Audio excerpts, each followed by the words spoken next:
Hi everyone, welcome to another episode of Black All Year. I am Steph Edusei and I am the host and creator of the Black All Year podcast. Now today I want to kind of delve a bit into the recent general election and in particular into the performance of the Reform UK Party Limited.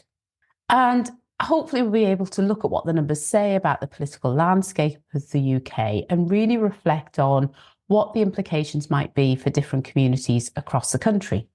So actually, let's start just by thinking about the voting numbers. Turnout, we know, was quite low.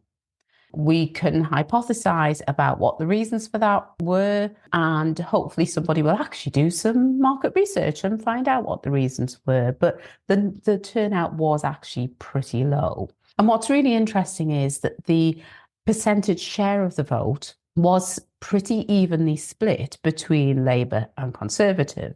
But because of the way that the voting system works in the UK with constituencies, and it's the party with the most constituencies that actually ends up being in government, Labour got a huge number of seats compared to any of the competitors, and therefore we now have a Labour government.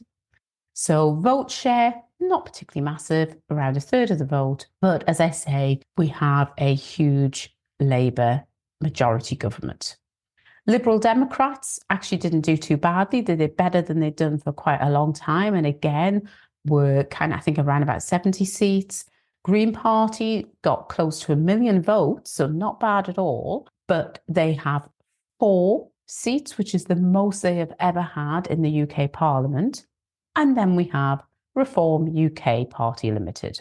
And I will keep calling them Party Limited because how they differ from the other political parties that I've mentioned, Labour, Conservative, Lib Dem and Green Party, and pretty much every other political party in the UK, is that Reform UK are a company and not a party. So the people in charge are the shareholders, and they are the ones that will make the decisions about who leads the party, etc. But that's possibly a whole other show and maybe a whole other podcast.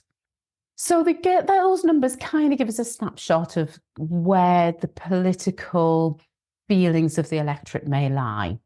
And I say may because it's fairly likely that there was quite a lot of voting going on that was really quite thought through. So I may not support the Lib Dems, for example, but actually if they were the most likely to beat a party that I didn't want to win, then I might vote for them in that tactical voting. So Labour and the Conservative parties are still by far the dominant forces in UK politics. They both got over 10 million votes. As I say, Lib Dem got a decent number of votes there, and then the smaller numbers with the other parties that I mentioned. And when we look at that percentage share, just over a third for Labour and Conservative, Lib Dems were about 12%, the Greens got about 2.8% of the vote, and Reform UK Party Limited got 4% roughly. And those numbers show a rather divided electorate. There is growing fragmentation as smaller parties like Reform gain some traction. And it may be because people are dissatisfied with traditional parties and they're looking for alternatives. Reform in particular, their 4% might seem quite small, but actually that's quite a lot of people who didn't feel that they could vote for what would probably normally be their alignment, which would be the Conservative Party. And that might suggest some disillusionment with the status quo. Historically, we know that economic hardship, social change, and a sense of disenfranchisement can really drive voters towards more radical options. When people feel that they can't achieve a basic standard of living, they often look for someone to blame. And there's evidence for this. This is not a new phenomenon at all. So Robert O. Paxton, in his book, The Anatomy of Fascism, explains how economic instability and social upheaval have really historically paved the way for the rise of the far-right movements. In Escape for Freedom, Fromm talked about how individuals who are feeling powerless and insecure, again, might gravitate towards authoritarian figures who promise more order and stability. And you can kind of see that we perhaps have a sector of society who are not happy with their lot. They're working or they're struggling to find work.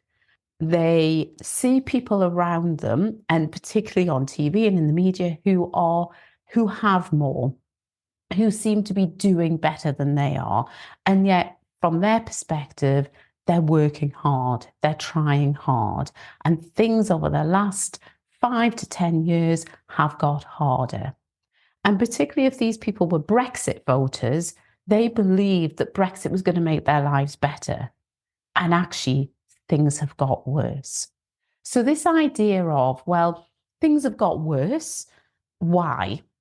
What we then find is that far right, more radical movements and organizations have a ready answer for that. It's to blame them, not the far right movements, but the other people. And in the UK, the narrative's often been that immigrants or people receiving welfare are the cause of economic woes. But remember that some of these people who are feeling those woes at the moment are welfare recipients. And it can't be them. I'm not the master of my own destiny. It has to be someone else. So who is it? It's the immigrants, and particularly the illegal immigrants. It's not just them, of course. It's all of your LGBTQIA people, and it's that narrative that's put out there. It's the people who are woke, who are creating this for you because they are taking what is rightfully yours. They are taking your world, they are taking everything that you have known, and they are making it different, and they are making it worse for you. It's a classic scapegoating tactic. Noam Chomsky pointed out in Manufacturing Consent that those in power can manipulate the media and public discourse to really divert attention from the stuff that's really going on, the systemic issues. And the easy thing to do is to place the blame on vulnerable groups. So it's not your fault, Mr. White working class man. Of course, it's not your fault. And it's not my fault because I'm a righteous, upstanding person in power and I have money. So how can it be my fault? It's the fault of the people who, if we were honest, are actually more vulnerable than you are. And we really have to recognize the fears, the genuine fears of this white working class population. A whole load of people feel left behind by globalization, by the loss of industries. I live in the northeast of England, and it was a really proud industrial area where employment was high, people had money in their pockets. It was dirty, difficult, dangerous work, but they did it and they had pride in it. That has gone. And there are huge technological changes which just move faster than we know what's going on. Communities are changing rapidly, and any cultural identity that they had, they feel is under threat. And whether we agree with those fears, they are real fears that people have. And to an extent, we should greet them perhaps with empathy and understanding. It's really easy for us to get into conflict about this, but until we understand what's really lying at the root of those fears, because it's not the fact that I have brown skin. That's not really the fear. The fear is far more than that. It's what this brown skin signifies for them. And until we get to the root of that, we don't stand a chance in changing it. But, and this is really important, I am not excusing or diminishing what's going on for minoritized populations, because the rise of the far right is terrifying for minoritized populations. It signifies that increase in xenophobia, in racism, and unfortunately in violence. And the rhetoric of the far right will dehumanize immigrants, people with brown and black skin, people from the LGBT community, even people with disabilities, making them the target for discrimination and making them the target for hate crimes, because it's them that is doing it to you. There might be some other reasons as well why Reform UK Party Limited has risen over the last few years, beyond that economic hardship and discontent. The party really capitalises on real nationalist sentiments, that whole thing of we'll take back control and protect British values. And it's that hark back to nostalgia and a time, a bygone age that never really existed. But that it's easy to say, oh, things were so much better then, because we do tend to look back with those rose-tinted spectacles. And that whole message of we'll take you back to that golden age that never existed really appeals to those who feel really disoriented by rapid social change. And social media has a huge role to play in this as well. Researchers have shown that online echo chambers just reinforce extreme views. I know for myself, when the UK voted to leave the European Union, I was really shocked because that wasn't what I was hearing. And that was when I realized I was in an echo chamber. I was surrounded by people who thought and spoke like me. And on my social media, I was exposed to people who thought like me. So then all of a sudden, that Brexit vote exposed this whole other way of thinking and beliefs out there. But because of the algorithms of social media, what you react with is what you see. And we also are aware of the fact that there will be other things that are fed into your stream that just take you further and further and further down that route. So if you're in this echo chamber, you are far more susceptible to far right ideologies because it's reinforcing your beliefs. It's showing you more and more of what you believe is happening anyway, and then it takes it bigger and bigger and bigger.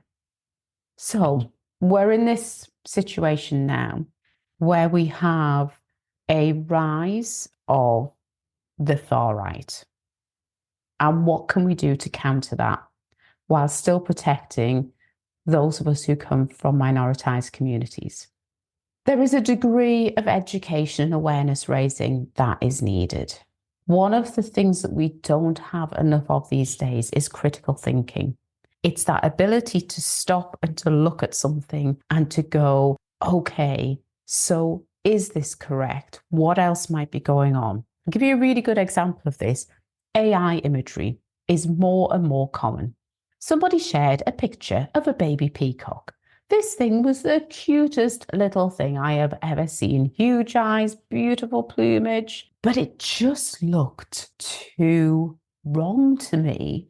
It looked too perfect to be an actual picture of an actual living creature.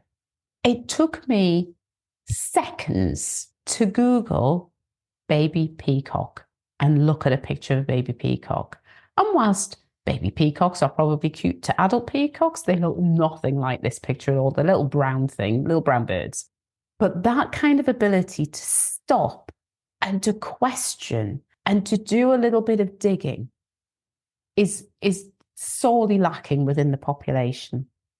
And that degree of media literacy that will help people to recognize and resist really manipulative narratives is not there. So we need an education program. We need education and awareness so that people become more aware of what is going on and have the ability, the literacy to recognize and resist those narratives. We need to start creating inclusive communities where people from different backgrounds can come together, can share their stories and build mutual understanding. Because actually, we are all humans and we all care about very, very similar things. We care about Do we have shelter? Do we have food? Do we feel safe? Do we love? Do the people that we love and love us, are they safe? Do they have opportunities? We all have those common things. And the more we can build that mutual consensus of we all want the best, and we all want the best for the people that we love and for ourselves. And it's not about me taking from you and you taking from me, but actually it's about us coming together to build that collectively.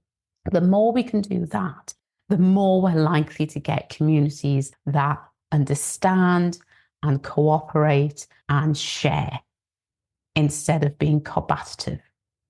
I genuinely believe that until something happens with our economy that addresses economic inequality and really provides for support for those who have been left behind by economic changes, we're going to see this going on. We're seeing people working and struggling, and people with good jobs working and struggling. And it's no surprise that they're looking for people to blame for that. They're probably blaming the wrong people because that's what's being fed to them.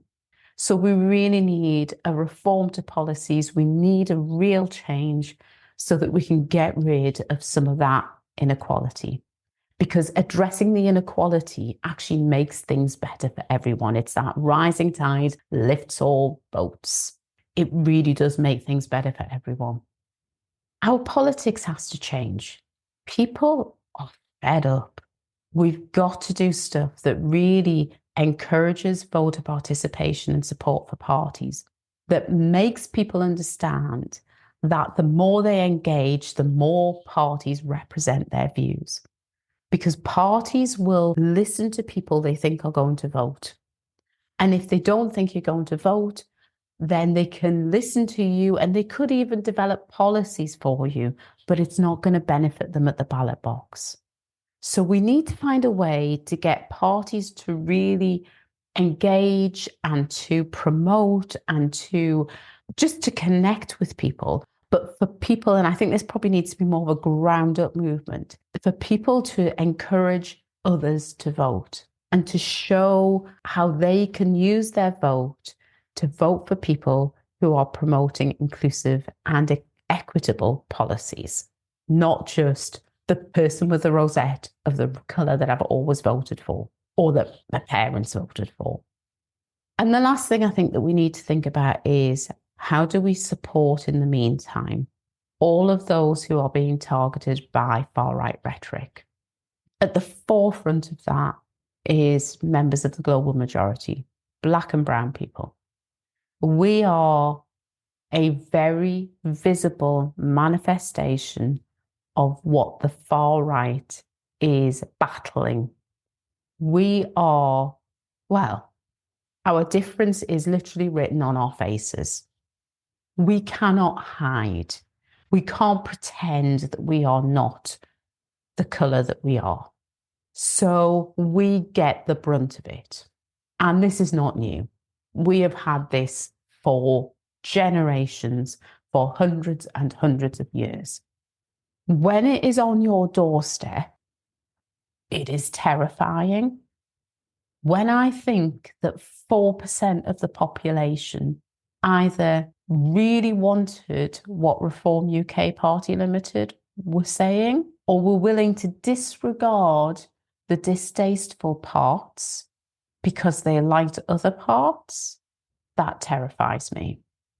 So we need support. We need strong networks of support. But it's not just Black and brown people. It's women. It's people who are LGBT+. It is anybody who is different from what is still, despite what the far right will tell you, what is still the majority in the UK. And that support needs to be practical assistance, and it needs to be allyship and solidarity. So there's a few things that we can do to combat this rise of the far right. But as I wrap up today's episode, I really want to leave you with a message of hope. Change is possible, and we all have a role to play in creating a more just and inclusive society. And that equity is not just about racial equity. It's not just about gender equity. It's about economic and social equity too. Let's continue to engage in these conversations. Let's continue to support one another, and let's continue to work towards a better future for us all. I'd really love your thoughts on today's topic. You can reach out to me on social media. You can email me on blackallyearuk@outlook.com, or you can interact with the podcast, send me a message through the website, which is www.blackallyear.co.uk. Together, we can make a difference. Thank you for listening to Black All Year. Stay strong, stay united, and let's keep striving for equality and for justice. Thank you. I hope you've enjoyed that episode of Black All Year. It would be great if you could subscribe and review, because not only will it make sure that you get the content, but it'll help other people to find it too. Take care.